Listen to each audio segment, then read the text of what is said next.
बारिशों का मौसम है। आसमान में रोजाना काले बादल छाते और मूसलाधार बारिश होती है। एक दिन माँ पार्वती कैलाश पर्वत पर टहल रही थी। तभी तेज बारिश शुरू हो जाती है। माँ पार्वती तेज बारिश को देखकर खूब खुश हो जाती है। उन्हें बारिश में भीगते हुए नृत्य करते देख भगवान शिव बहुत प्रसन्न होते हैं। स्वामी, देखिए ना कितनी मनमोहक बारिश हो रही है। देवी पार्वती, वर्षा ऋतु है ही एक ऐसी रख कि जब बारिश होती है तो नृत्य करने को मन करता है। पर अभी तो मैं तपस्या में बैठने जा रहा हूँ। मैं कुछ देर ही बारिश का आनंद ले सकता हूँ, परंतु ज्यादा देर नहीं। क्या स्वामी, मैं अकेली बारिश का कितना ही आनंद ले लूंगी। अभी यहाँ पर तो कैलाश पर मेरी सखियां भी नहीं है, सब अपने मायके छुट्टियों पर गई है। अब मैं अकेली कितना बारिश में भी हूँ। मैं एक काम करती हूँ, मैं देवी लक्ष्मी के पास जाती हूँ। शिवजी तपस्या के लिए चले जाते हैं और माता पार्वती माता लक्ष्मी के पास चली जाती है। पर माता लक्ष्मी उस समय बैकुंठ लोक में नहीं थी। हे नारायण, लक्ष्मी कहीं नजर नहीं आ रही। देवी लक्ष्मी देवी सरस्वती के पास गई है, बोल रही थी कि उन्हें कुछ जरूरी काम है। अच्छी ठीक है, तो मैं देवी सरस्वती के पास ही चली जाती हूँ। वहाँ देवी लक्ष्मी से भी भेंट हो जाएगी। इसके पश्चात माता पार्वती माता सरस्वती के धाम जाती है। वहाँ पर देवी लक्ष्मी बैठी हुई थी।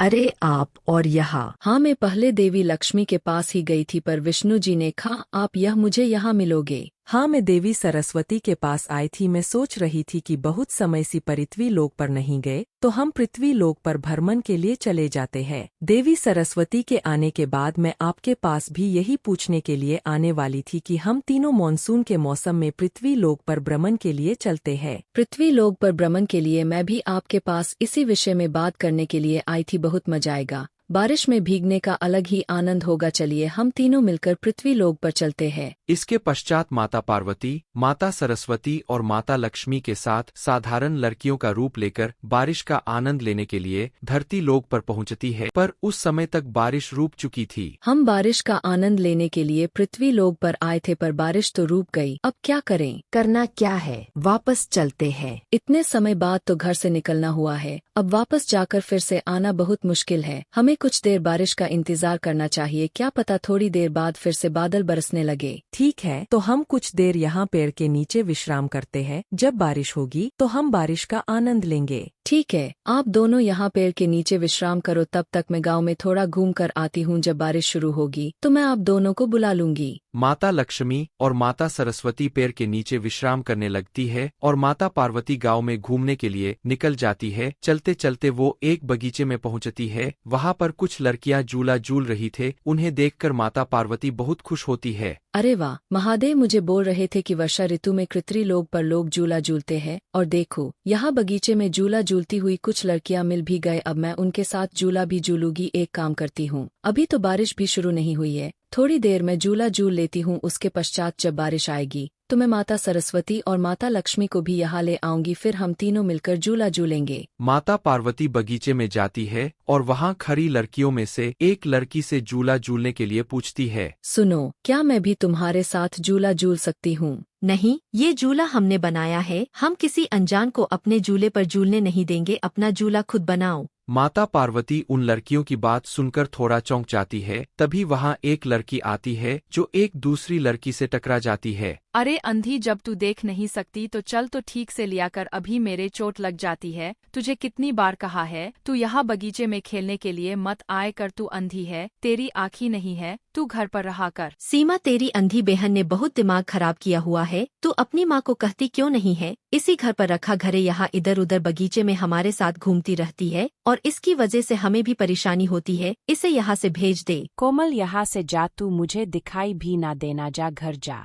मैं तो झूला झूलने के लिए आई थी, तुम मेरी बहन हो, तुम मुझे झूला झूला सकती हो, पर तुम मुझे बहन होकर भी झूला झूलने के लिए मना कर रहे हो। मैं तेरी सगी नहीं सौतेली बहन हूँ, इसलिए मुझे अपनी बहन कहना बंद कर दे और जा यहाँ से। झूले तेरे लिए नहीं बने हैं, यह हम जैसे आँख वालों के लिए बने हैं। तेरी किस्मत खराब है कि तू देख नहीं सकती और ना कभी जिंदगी में देखेगी। माता पार्वती उन लड़कियों की बात सुन रही थी। कोमल नाम की वो लड़की बगीचे में एक तरफ जाकर बैठ जाती है। लड़की बहुत उदास थी। माता पार्वती कोमल को देखती है तो बहुत दुखी होती है। तभी तेज बारिश शुरू हो जाती है। माता पार्वती तो इस बारिश की प्रतीक्षा कर रही है। लड़कियां जब बहुत तेज बारिश देखती है तो भागकर घर में चली जाती है। सीमा, अपनी अंधी बहन को तू घर ले जा, पता चले बारिश में और कहीं चोट लग गई तो तेरी मुसीबत आ जाएगी। मेरे पास इतना टाइम नहीं है कि मैं इसे पकड़कर घर तक ले जाऊं, बारिश बहुत तेज हो गई है। मैं तो घर भाग रही हूं, अपने आप आती रहेगी। चलो तुम भी अपने घर जा, जब बारिश थोड़ी हल्की होगी तो हम सब झूला झूलने के लिए आ जाएंगे। सब लड़कियां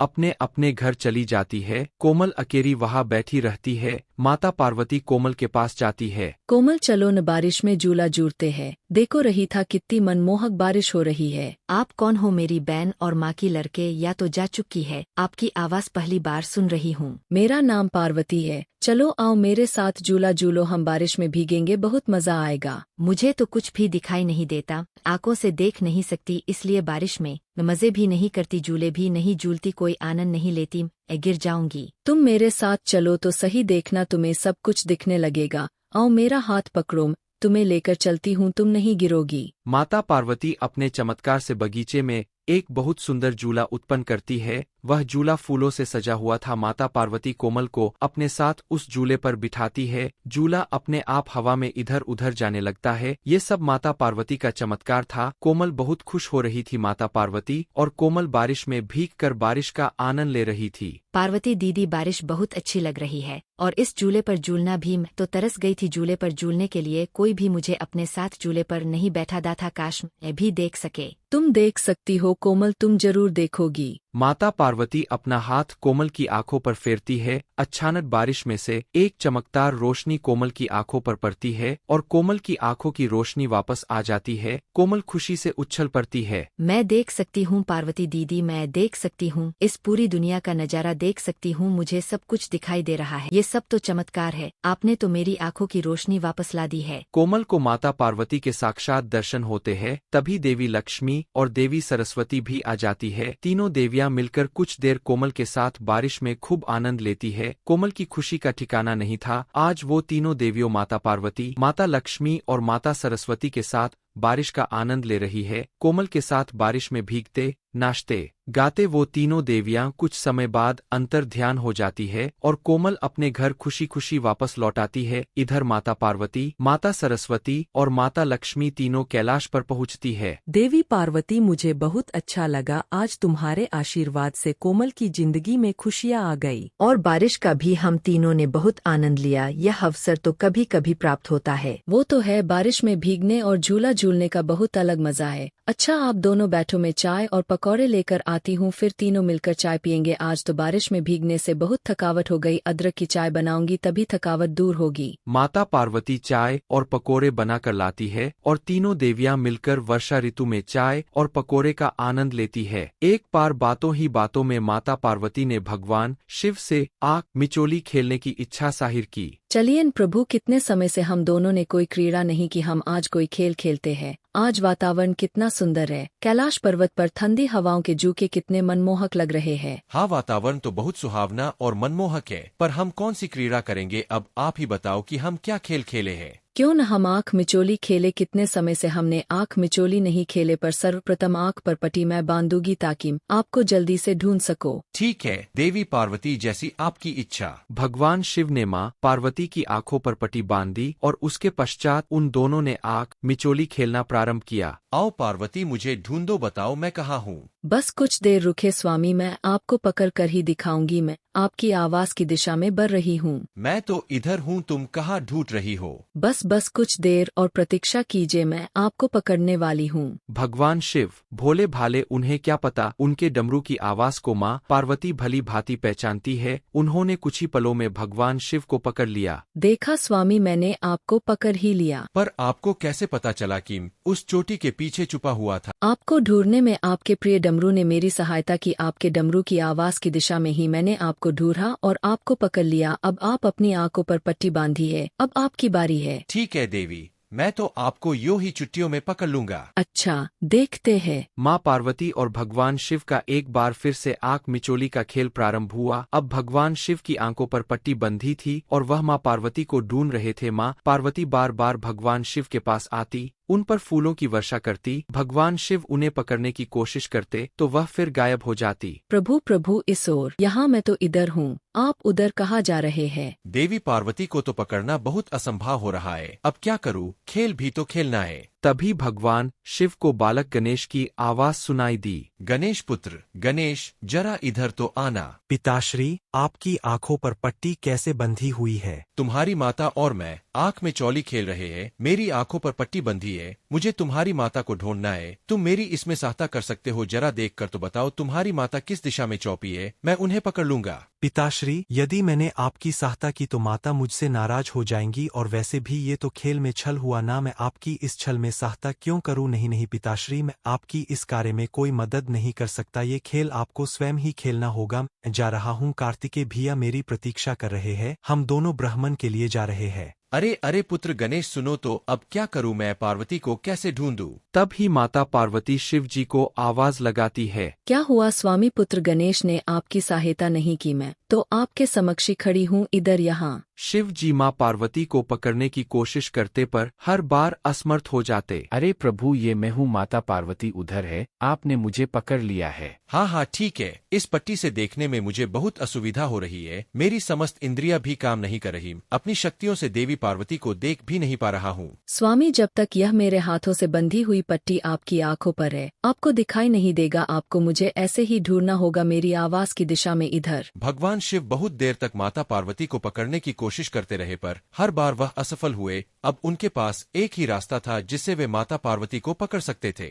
मैं गिरने का अभिनय करता हूँ, देवी पार्वती मेरी आवाज सुनकर जरूर यहाँ आएंगी। क्या हुआ स्वामी, आपको चोट लगी? मुझे कुछ नहीं हुआ, पर मैंने तुम्हें पकड़ लिया, मैं जीत गया। नहीं नहीं स्वामी, अभी अपनी आंखों से पट्टी मत उतारिए, अभी तो खेल समाप्त ही नहीं हुआ। यदि आप खेल में छल कर सकते हैं तो मैं भी तो आपके साथ छल कर सकती हूँ, जिससे आपने पकड़ा वह मेरी माया थी, तो यहाँ छुपी हूँ। माता पार्वती जानती थी कि भगवान शिव गिरने का नाटक कर रहे हैं, इसलिए उन्होंने अपनी शक्ति से अपनी हमशक्ल उत्पन्न की और खुद जोर से हंसी। कुछ देर तक यह आंख मिचोली का खेल चलता रहा। भगवान शिव को एक और युक्ति सूझी। देवी पार्वती, मैं सोच रहा था आपको ढूंढने में असमर्थ हो रहा हूँ, अब यह खेल ऐसे ही चलता रहा तो मैंने जो आपके बारे में सोचा है, आज मैं आपको कहीं ले जाने वाला था। भगवान शिव के मुझ से इस तरह की बातें सुनकर माता पार्वती से रहा नहीं गया। अब वो भगवान शिव के आसपास ही घूमने लगी। आप मुझे कहाँ ले जाने वाले थे प्रभु? ले जाने वाला था, पर अभी तो मैं तुम्हें पकड़ ही नहीं पा रहा हूँ। अब जब तक ये खेल समाप्त नहीं होगा तब तक क्या ही फायदा ये बताने से कि हम आज कहाँ जाने वाले थे। बताएं न प्रभु, मेरे मन में बहुत उत्सुकता हो रही है, हम कहाँ जाने वाले हैं? अब आप इतनी दूर दूर से मुझसे वार्तालाप करेंगी तो मैं कैसे बता पाऊंगा? माँ पार्वती ये भूल चुकी थी कि अभी तो आंख में चोली का खेल चल रहा है। शिव जी ने उन्हें अपनी बातों में फंसा लिया और बस माँ पार्वती पकड़ी गई। ये पकड़ लिया मैंने आपको।